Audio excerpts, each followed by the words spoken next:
রিয়ামণি ছাড়া এখন জীবন আরও সুন্দর মধুময় পাইতেছি। কারণ আমি সারাদিন অফিসে থাকলে আমার সব টেনশনটা হতো, রিয়ামণি বাসায় আছে কি না, বাইরে গেছে না, কোন জায়গায় গেছে সে ফোন ধরতেছিলাম, বাইরে দেখি বাসায় নাই।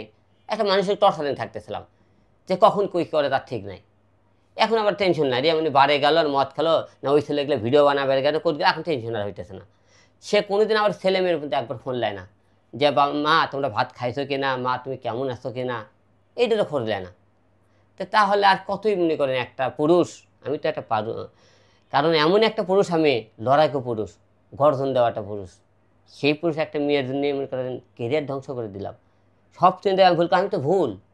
যে হিরোর মধ্যে সারা ওয়ার্ল্ড মনে করে পাগল, যার একটা আবার কথা শুনে যার একটা সেলফিলার জন্য মানুষ পিছিয়ে করে, সেই হিরো কেন একটা মনে করেন মেয়ের জন্য নিজেকে ধ্বংস করবো। পরে সব কিছু বুঝে পাইতে না, জীবন এখন অনেক সুন্দর, অনেক মধুময় এখন লাগতেছে তাকে ছাড়া।